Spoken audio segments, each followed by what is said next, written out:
Call this meeting to order. Director Malandrucolo, we do have one council member in attendance. Has that council member provided regrets to yourself? Get any regrets directly sent to me. Thank you. So we have all council members in attendance except for Councillor Hammond. At this point, I'd like to read the land acknowledgement. We acknowledge that this land is a traditional territory of the Three Fires Confederacy of First Nations, comprised of the Ojibwe, the Ottawa and the Potawatomi peoples, and of the Huron-Wyandot peoples. We value the significant historical and contemporary contributions of local and regional First Nations and of all the original peoples of Turtle Island who have been living and working on the land from time immemorial. Any declarations of conflicts of interest from members of council this evening? Seeing none, I need a mover and a seconder to adopt the special meeting agenda for February 17th. Councillor Mady, supported by Mayor Bondi. Any questions? All in favor? That is carried. Moving on, we will move to reports from administration. Mr. Eric, or Miss, sorry, we need Miss Erica Tilly is here. Welcome. Thank you. Through the chair, today we are joined with our hired consultant, PSD Citywide, whom has prepared our 2025 asset management plan. The town's current asset management plan for Phase 2 of Ontario Regulation 588-17, Asset Management Planning for Municipal Infrastructure, completed in 2025, required municipalities to provide an update to the 2022 Asset Management Plan to include levels of service and inventory reporting for all asset categories of core assets, being roads and sidewalks, bridges and culverts, water network, sanitary sewer network, and storm network, as well as non-core assets being buildings and facilities, parks and land improvements, vehicles and heavy equipment, and machinery and equipment. Phase 3 of the OREG required an additional update to the AMP to expand the plan to include proposed levels of service, life cycle management, and a financial strategy. With the development and acceptance of this asset management plan, the town of Essex will now be in compliance with Phase 3 of the requirements under OREG 588-17. I would like to introduce to you our project manager from PSD, who is joining us virtually from Alberta, Alexa. Alexa has prepared a presentation encompassing the details of the 2025 asset management plan that she will present and will follow with a question and answer period. Thank you. Thank you very much for having me. If I could get permission to share my screen just so I can share my presentation.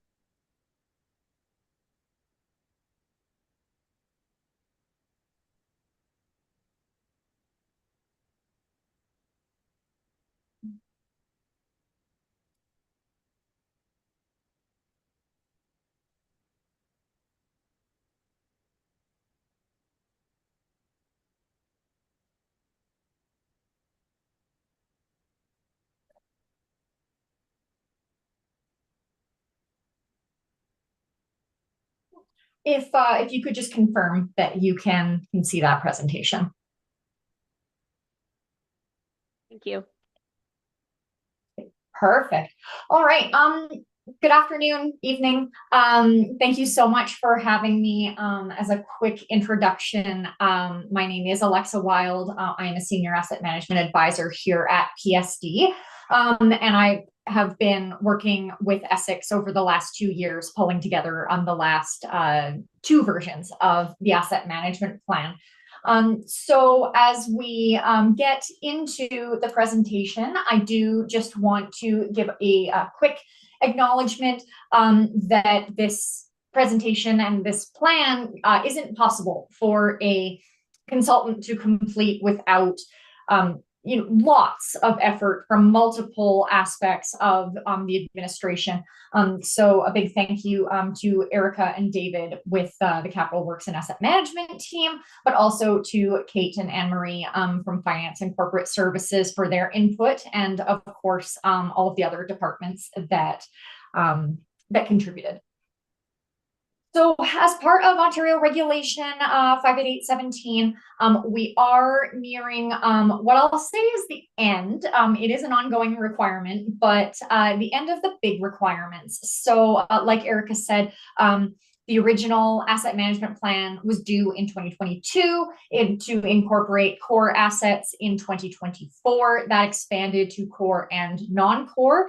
However, it only had to reflect on your current levels of service, which is the parameters that you're meeting today, whether that be conditions or funding, etc.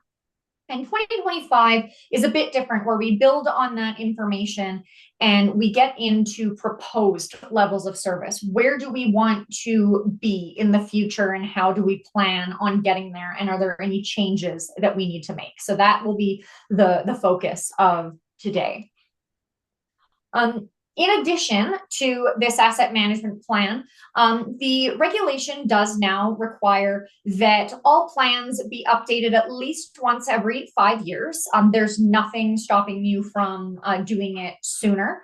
We do see some clients wanting to stay on a 4-year rotation to keep up with council turnover, but the legislation does say once every 5 years. In addition to that, every council must conduct a review of their asset management progress on or before July 1st of every year. This doesn't have to be an update to the plan, but it is intended to make sure that council is kept abreast of any progress, any changes, if you're falling behind or you're on track for those targets that you're hoping to hit within the asset management plan. And lastly, making sure that your website is up to date with your latest asset management policy and plan, so that it is available for the public to view. As a quick recap, I wanted to just do a quick state of the infrastructure review. This may have slightly different numbers from the 2024 asset management plan, as asset management is an ongoing, ever-developing process where you're going to be refining and tweaking and improving data as you go. So right now, the town of Essex does have a total replacement cost of the entire portfolio of $1.1 billion worth of assets. That's a lot for a town to own. So you can see through this graphic that the bulk of your portfolio is within that core infrastructure. So your utilities, your water and your wastewater, as well as your road network. And so a lot of funds are being allocated there. However, you don't have an insignificant amount of assets in the other categories. As you can see, you've got over $100 million worth of buildings and almost $100 million worth of bridges. So we don't want to neglect any one category or overspend in one. We want to make sure that we're looking at the entire portfolio holistically. Overall, from a condition perspective, the larger the green bar, the more assets that are in good or very good condition.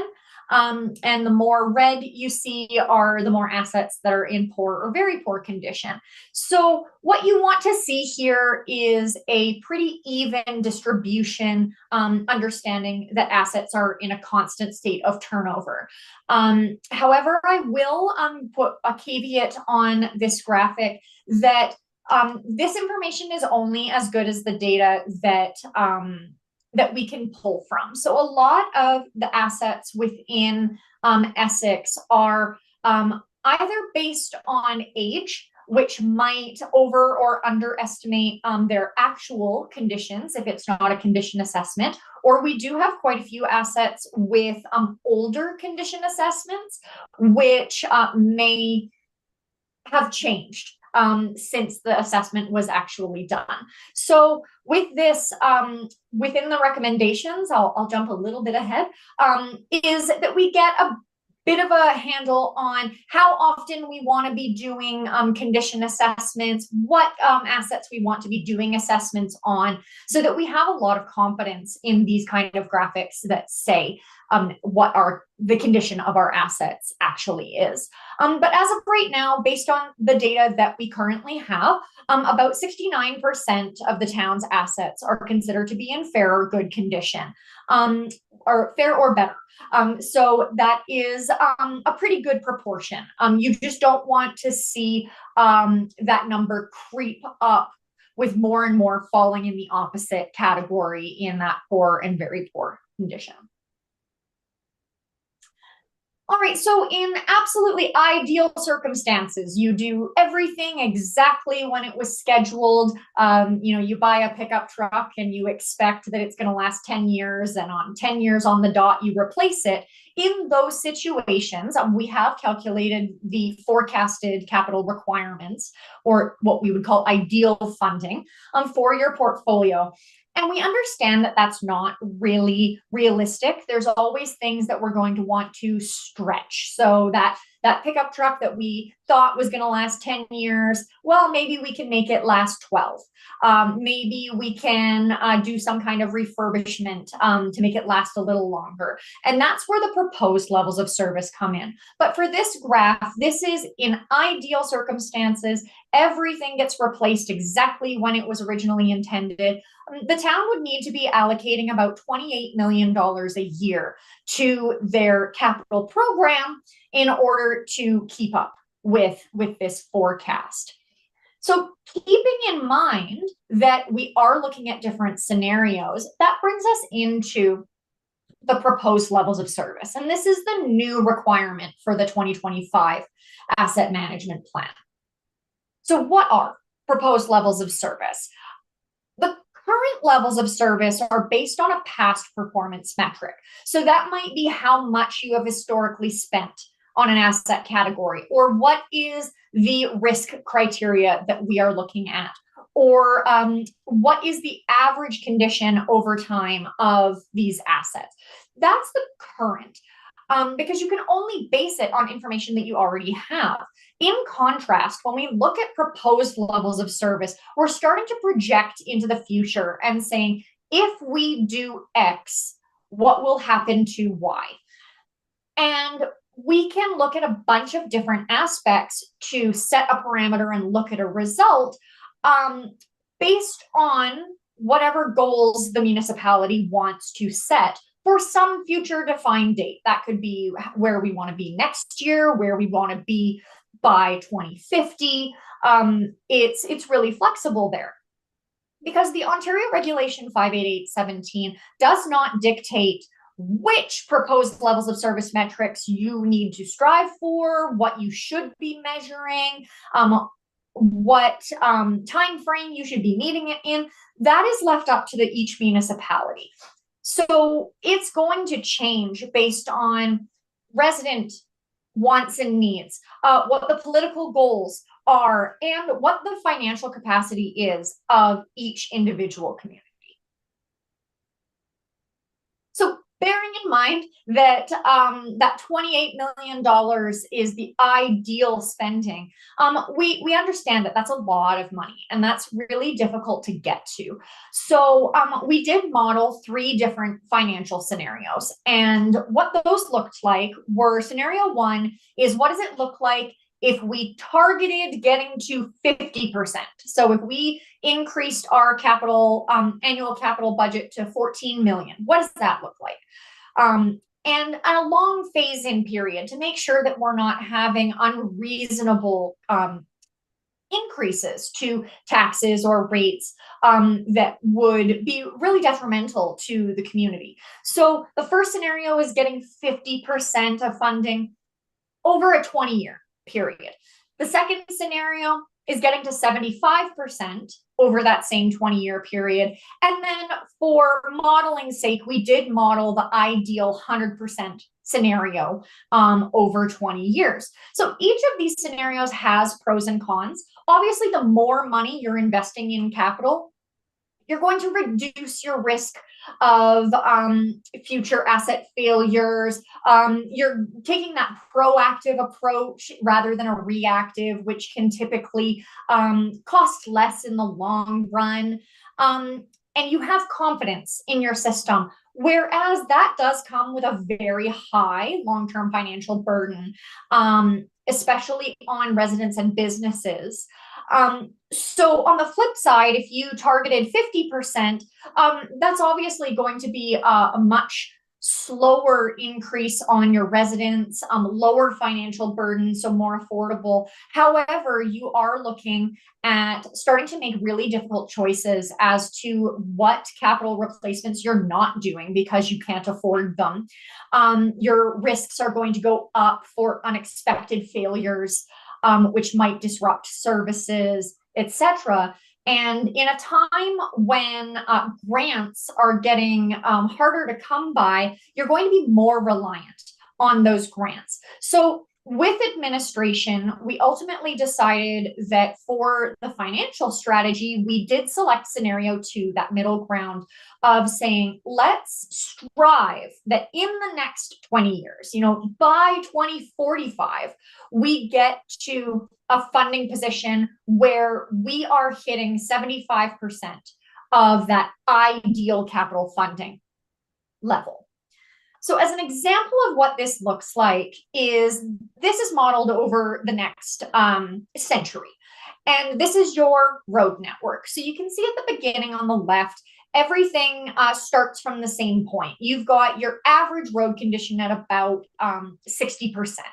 So if you continue this on throughout the century, you can see that all 3 scenarios, the condition drops over the first 10, 15 years. And that's because we're in that slow rebuilding phase where we are starting to increase the spending, we're increasing the taxes, but it is a slow build over those first 20 years.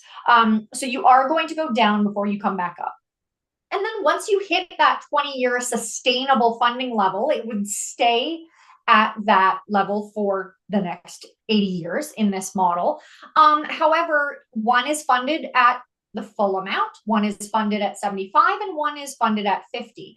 So in all 3 of these scenarios, you can see that over time, the full funding option, you are hovering around that 60% condition rating. So you'd be looking at about the average condition that you have in Essex right now. Whereas if you target the 75% funding, it does stabilize, but it does stabilize around that 45%, 50% condition. So still within that fair band. However, it is lower than if you were replacing everything more often. And then the 50% funding model does hover around that 30% condition, meaning that your average road would be in poor condition, obviously with some being higher, some being lower, but that average. So over time, the point of this modeling, and we've done it for every category within the plan, is to show what happens at each funding level. And the intention here for council is to be able to have the information to know what happens at what funding level. And there's no wrong answer in asset management. It's about what the political desires are, what you feel that your residents are willing to balance cost-wise versus the services that they are receiving. So this is an information tool for you to be able to make those future budget decisions. Another piece that helps in this long-term modeling is making sure that we are taking into account some life cycle management strategies that can really extend the life of an asset with the smallest amount paid in order to maintain that asset. So this is a model of the road surface, in this case asphalt, life cycle that we have modeled.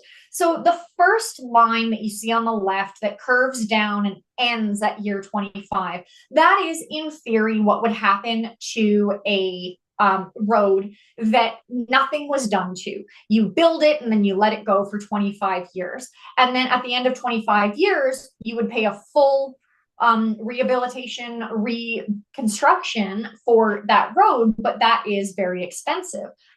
What the rest of the graph shows is what happens if we have little interventions throughout the road's life cycle. So in this graph, the first one is a crack sealing program to extend that life.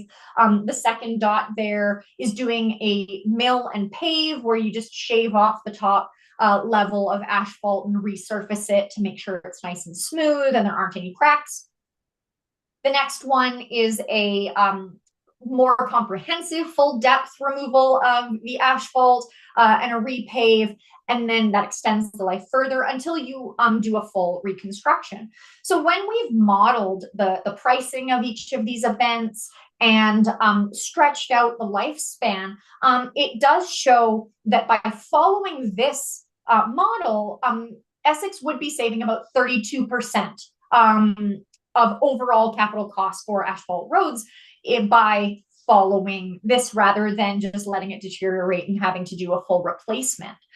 So what you might see in capital budgets, if you are following this model, is that you're going to see more projects more often, but the total bill of those projects is going to be less in the long run. So I did just want to point out that for this asset management plan, specifically for the roads, we did use this model.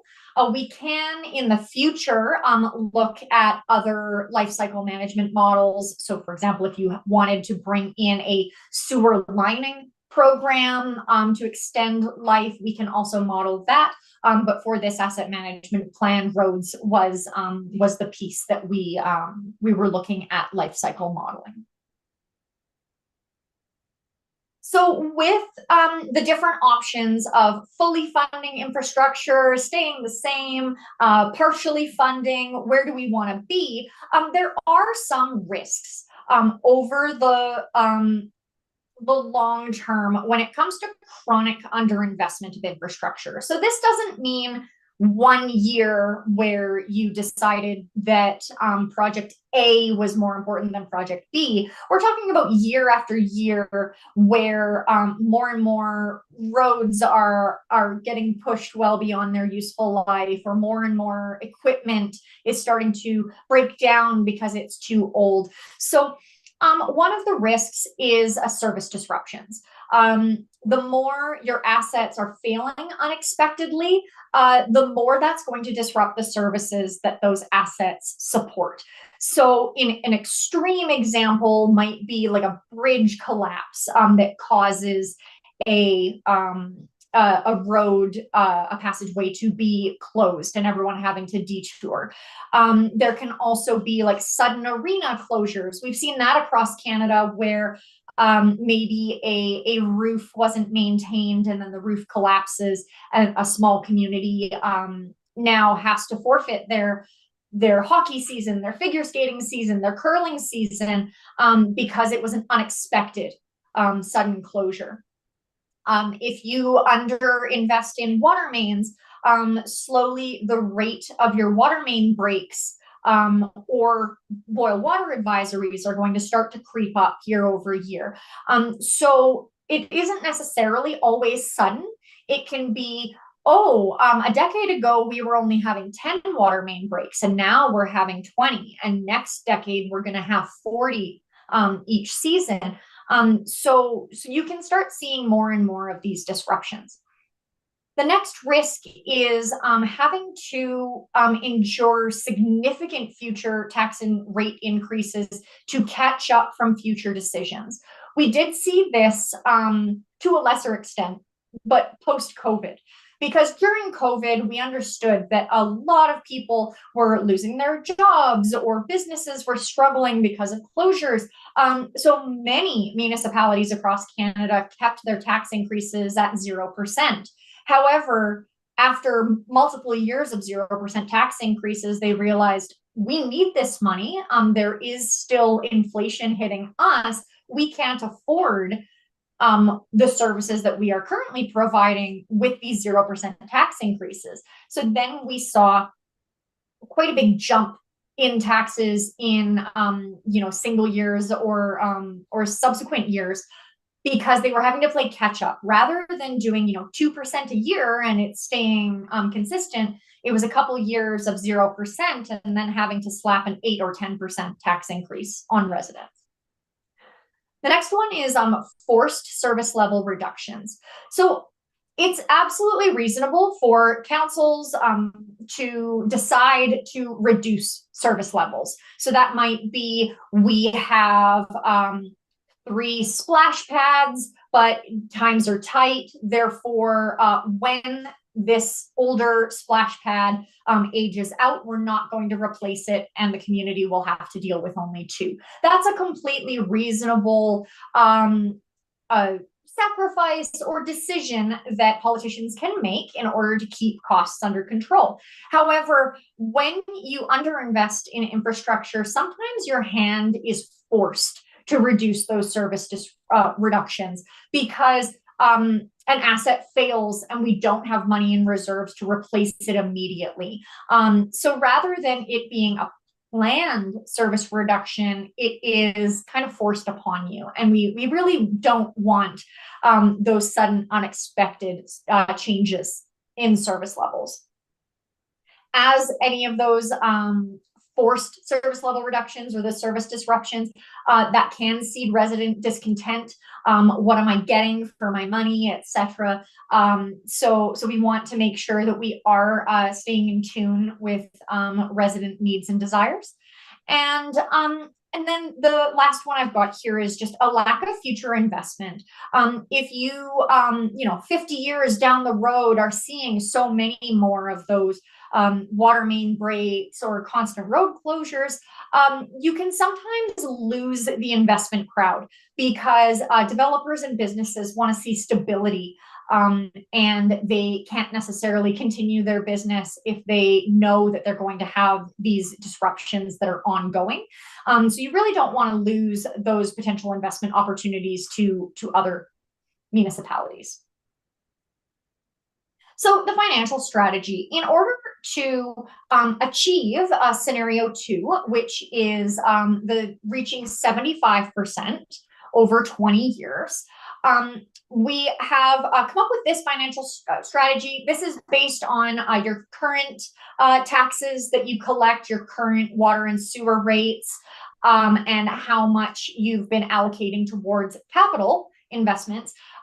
So what that would look like is to get to the 75% funding, you would be looking at an annual tax increase of 2.1% over that 20 years. And it would slowly build up the amount that you can allocate to capital investments. And for your water rates, it would look like 1.3% a year, and wastewater would be 2.8%. And I do understand that there has been a wastewater study done. So bear in mind that one of the pieces that we improved upon within your asset management plan is looking at the replacement costs and whether your utility infrastructure is taking into account the real costs of replacing, 5 blocks of water main at once, or sewer main, or doing a full reconstruction. And we did see that in the past, some of the total replacement costs were quite underestimated. So there might have to be some consolidation, some review of that water wastewater rate study to make sure that we are talking the same language with how much construction costs nowadays. As you can see here, it is the middle ground of trying to keep those rates a little more moderate while still reaching a sustainable level of future capital investment. So when we project that over 20 years, this is what the overall capital funding looks like over that period. So you can see the gray dotted line up top. That is the ideal funding, that $28 million a year. Whereas that red line is where we are targeting. That's where we're going to try and get to. And you can see that over time, those small increments of adding 2% to the tax levy does really get you up to the funding levels that we are trying to achieve. I do have a disclaimer here at the bottom that I always try and emphasize, is that there are going to be years where the full amount is not allocated to current projects. And it is important that those funds do go into reserves because some of these replacements are very expensive, especially when you get into building replacements, when you're looking at a rec center that needs to be replaced.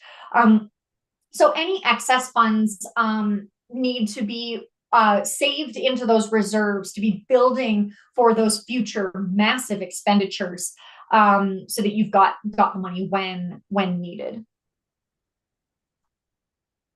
So for recommendations and next steps, we always want to see the asset inventory be improved. There's always work to be done, but we want to make sure that there's accurate replacement costs and condition assessments to ensure that the future capital projections are as accurate as possible. The data improvements throughout the asset inventory, that's going to be making sure that we have taken into account that every new asset is in the registry, every old asset that has been replaced is removed from the registry, and that we're happy with everything within that inventory. And then developing condition assessment strategies for how often, what kind of assets we're going to assess, whether we're going to do those internally or get a consultant to do it, and really balancing that with your operating budget. Is it feasible for us to do it in-house? Do we have an operating budget to hire a consultant to do this? Continuous improvement and regular review. The asset management plan, we don't want it to sit on a shelf. We do want to make sure that it's getting looked at, getting reviewed, and it is important for administration to have conversations with council annually about where are we at, what progress have we made, do we need to pivot or change any of our priorities, but just having that conversation is always helpful. And then the levels of service is continuing to measure your levels of service so that you can report on how are we doing. Are we achieving our goal? Are we behind? Are we on track? If you don't track things over time, everything kind of becomes anecdotal and subjective. And we like making decisions based on more concrete data. So the next steps are for council to review and consider the findings within the asset management plan in your future budget deliberations. As always, I emphasize that this is a piece of information, and the intention of this asset management plan is to help council make informed decisions, not to say thou shall.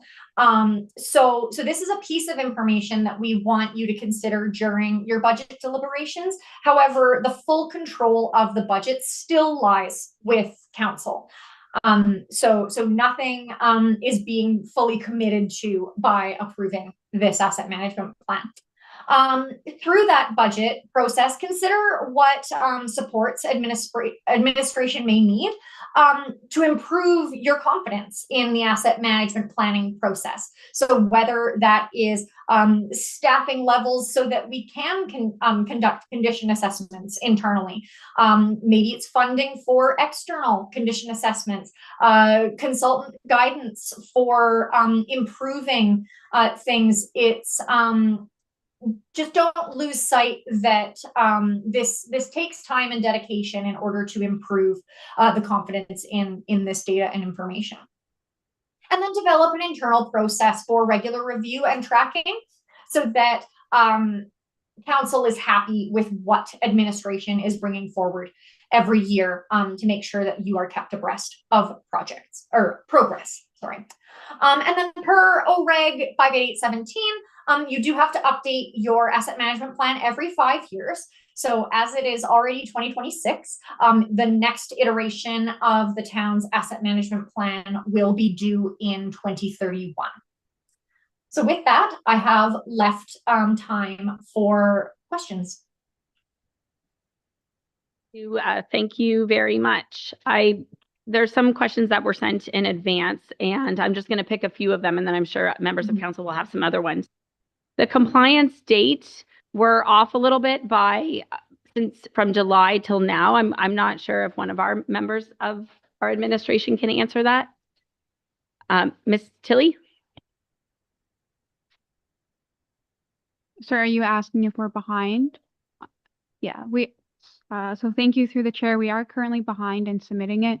We did notify the ministry that we were in the progress of updating it.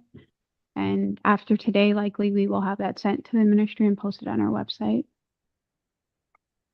Thank you. Another thing that caught my attention was the infrastructure growth study impact. Is that something that we're going to be looking at doing? It did kind of make sense to me that we look at doing it. I'm not sure. Director Gerard. For you. So that is in essence our master servicing plan and our transportation master plan. So those plans will spell out kind of what the long-term growth is for that infrastructure to accommodate growth and how that'll impact our current assets. So the results of those will be included in our future asset management planning.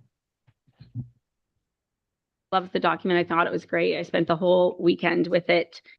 So I am a little concerned about the quality of data, and I understand that we run really lean here in the town of Essex, and it's a starting point, it's a snapshot. But how are we going to work now to get our assets more accurate? For example, I actually thought we were doing a good job in the fire department with the fire trucks, but to read that most vehicles in the fire department are in the later stages of life. Can we get details? Like, can council be brought in, maybe during our annual fire report or during a budget on just what we're looking at for our fire trucks? CAO? So a couple of comments there that I'll address. One was, how are we going to continue the practice of asset management? And like Alexa had said, it's an ongoing commitment. And so council did endorse the commitment when they approved the position for the assistant manager in finance. That position will 50% of it be allocated to asset management. And Erica Tilley will still be working closely in the asset management as well as David Macbeth. And so we will see more resources put towards asset management. You will continue to see versions of the asset management plan presented to council as required through legislation. And within that, so this was done at a point in time as of 2023, I believe, was the ending point we used. And so any condition studies will be overlapped as we receive them. So facility studies, fire truck condition assessments, all of those will be intertwined into the newest version that would continue to be presented to council. I'll go to Director Morrissoot for one last question, then I'll open it up to council. It mentioned that the library facilities are in poor condition, and I was kind of worried about that one too. I'm wondering, I thought the libraries were in pretty good shape. Could you share, please?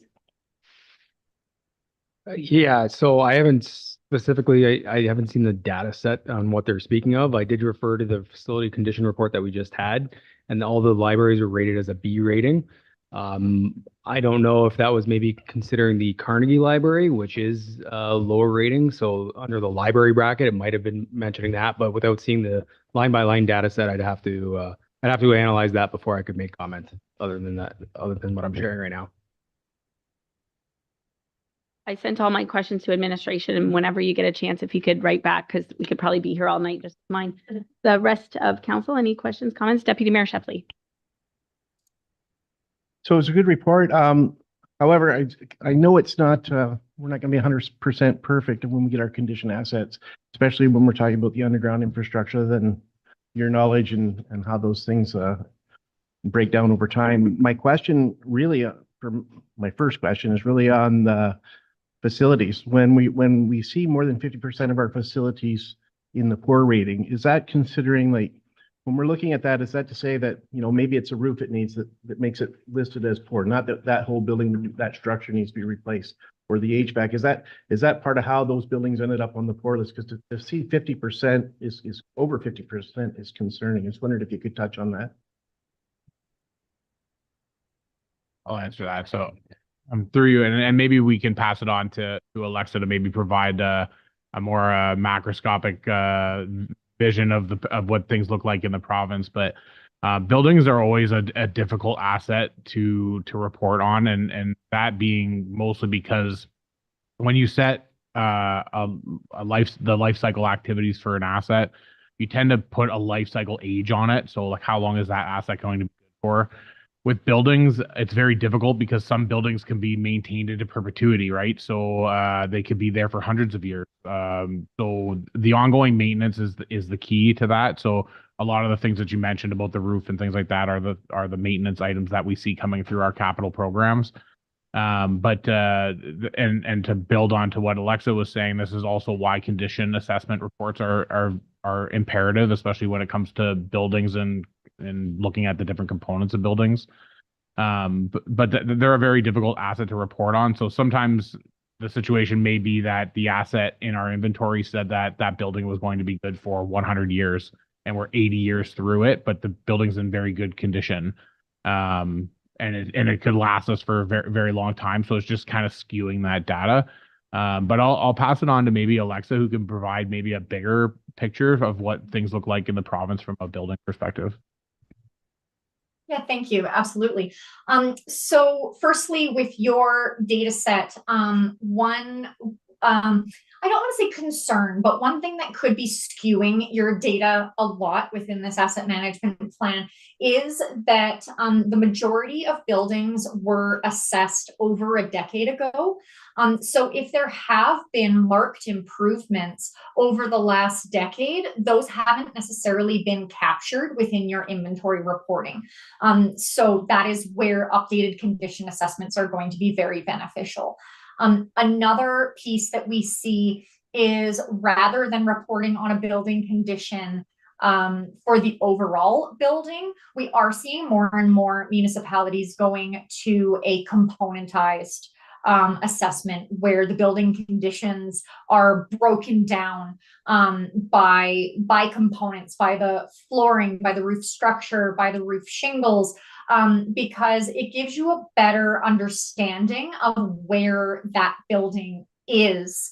And it might be that all of the electrical and HVAC components are perfectly fine, but all of the architectural, you know, the sinks, the drywall that's got a whole bunch of dings in it, that might need to be replaced. But it doesn't mean that the bones are bad. So I would look at updating the conditions of the facilities before making any decisions based on existing condition data within the plan.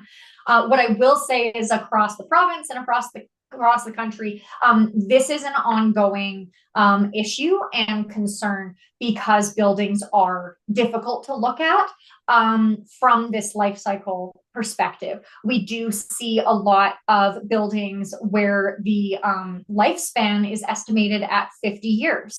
And that makes complete sense. If you build a building and do absolutely nothing to it, in 50 years, it is going to crumble. But these condition assessments can say, okay, if we did nothing to it, it was only going to last 50 years, but we're 40 years in and we have a great maintenance program. Therefore, we have extended this life significantly. Really, I encourage you to look at those more detailed building condition assessments. That was part of how I was arriving at my next question. So my second point relates to the financial strategy. The plan recommends increasing taxes by 2.1% annually year over year for the next 20 years to move us towards the 75% funding rate. Were alternative revenue strategies factored into this modeling specifically? Did the analysis consider our plan to utilize ELK funds as part of an investment strategy to generate annual revenue? If that revenue stream has not been incorporated, how would its implementation affect the annual funding gap? Once that investment strategy is active, will the AMP financial model be updated to reflect additional funding? And would that potentially reduce the length of magnitude of the proposed tax increase? And then I got one more after that. Thank you, Deputy Mayor. We have not incorporated the ELK strategy, but our CAO will speak to it. I know you had a couple of questions there. I may get you to repeat what some of them were. The first one, Mayor Bondi addressed that there are no investment funds from the proceeds of the sale of ELK incorporated into this plan at this point. The plan would be for Director Rowe to present to council this term a fulsome investment strategy that would dedicate a portion of investment funds to offset this burden that is presented in front of council tonight. I'll have you repeat the remaining questions if you don't mind. I'm assuming that the rest of them are kind of self-answering. Once that strategy is in place, we would receive an update on how this could affect our asset management plan going forward and what tax increases we would need to keep in order to stay at the 75%. It's fair to say. Mayor, so I know it's outlined in the plan, and I believe Alexa spoke to it earlier in the presentation, but when we're looking at sources of funding, the asset management plan can only contemplate sustainable funding sources. And when it comes to investment revenue or any alternative funding source, we really need to assure ourselves that it's long-term and sustainable in nature, that we can count on consistent returns. And when we're looking at our investment policy, which isn't yet in place, we of course are going to target the investments that we can work within in accordance with the Municipal Act. So they are safe by nature, but when it comes down to the annual return, there could be some variation. And I think that's where capturing that in the sustainable funding sources becomes a challenge. We will, however, once we bring that investment strategy to council for your consideration, outline how that will lessen the burden. But I think the overarching message is that that is one of the alternative funding strategies that we're looking into to support the sustainability of our tax increases. And again, the overarching message is that it is really important that we continue to fund this plan with as many funding sources as we can.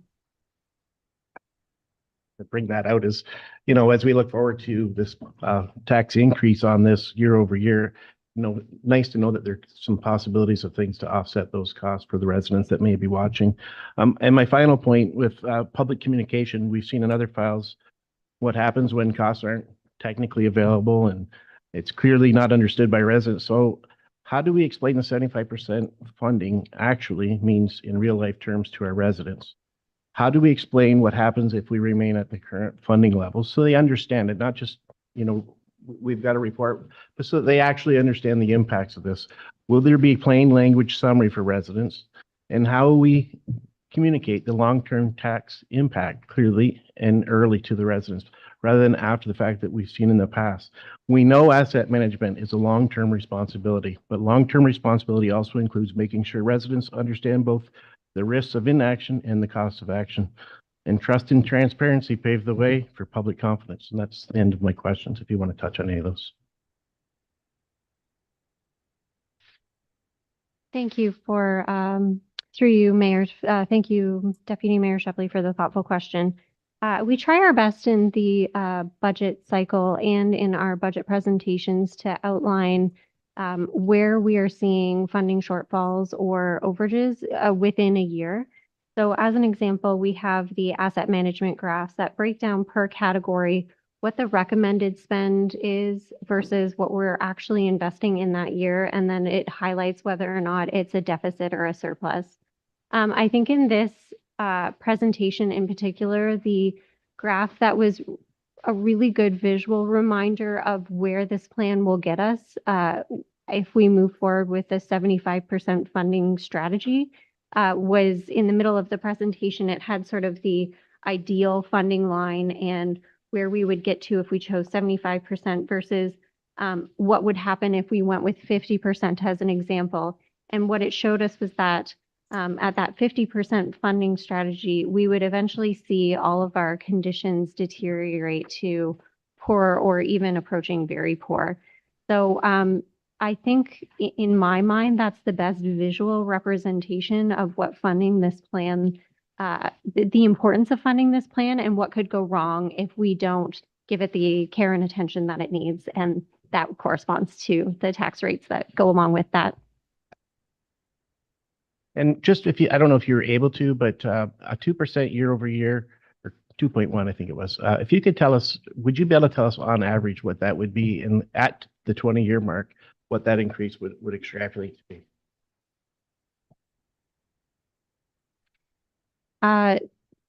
Through the mayor, so 2% every year would roughly be about 400,000, and then of course it would compound. I could do an analysis and probably provide that after this council meeting. And it might even be an improvement we could look toward incorporating in our future budget cycles, if that's helpful. Just to add. Chair, I may defer that question to Alexa. I believe what the deputy mayor is asking is what the total annual shortfall is. And so in order to get us to, I think I read in the study, it was in and around the $20 million mark. If you could quote that for us, Alexa, I think that'd be helpful. So you are correct that it is, we would be targeting in total bringing the capital budget up to about 21-ish million dollars. I'm just looking for the actual figure, which I believe is in the executive summary, that we currently have a funding gap between what you're currently spending and that $21 million target for the 75%, which is a shortfall of $14 million. So that is the gap that we would be looking at bridging over the 20 years.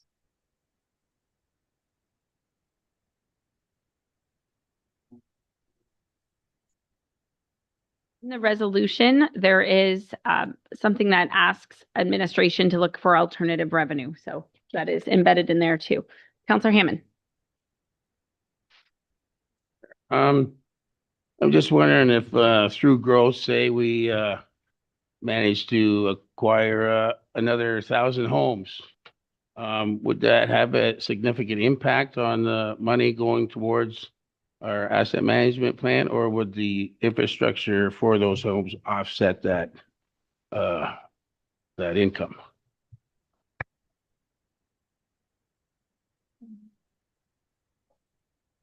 Fair. So a great question, and one that is not easily answered, unfortunately, but I'll try my best. So when it comes to growth, typically there's also operational needs behind growth. So currently we do not dedicate all of our tax growth to just infrastructure needs. Also, when a developer creates a subdivision, they're responsible for the infrastructure within that subdivision. And typically there's cost sharing agreements for any other upgrades that are required as a result of their development. So as of right now, genuinely, a large portion of our growth is dedicated towards increasing our operational capacity, be it additional equipment, additional staffing needs and things of that nature. And so we can always look at budget time, though, in a year of heavy growth to offset that if we do believe that the growth is there. So it can be analyzed at each budget year. Members of council, I would love us to do a lot of work around this in the new term of council, open houses. I do know that administration did put an asset management post on our website to encourage people to tune in tonight. Anybody that has subscribed to our agendas, if you're watching, please subscribe so you can get our agendas sent to your email box. At this time, I'll look for a mover and a seconder that the Capital Works and Asset Management Report 2026-01 be received and that the 2025 Asset Management Plan prepared by PSD citywide be adopted as the town's asset management plan and posted to the town's website, and that the financial strategy from the 2025 asset management plan of increasing taxes 2.1% over a 20-year period be incorporated into the annual budget for deliberations. We know that that can change. And that council direct administration to further investigate and identify alternative revenue which can be used to offset the burden of the annual tax increase of this financial strategy. Needing a mover and a seconder, moved by Councilor Verbeek, supported by Deputy Mayor Shepley. Any further questions? Maybe we could have a note in our fall tax insert about our asset management plan. I'd like to see that. Okay, any further questions? All in favor? And that is carried. At this time, I will seek a mover and a seconder for adjournment. Moved by Councilor Mady, Councilor Guerin. Any questions? All in favor? That's carried. We have 4 minutes till our regular meeting.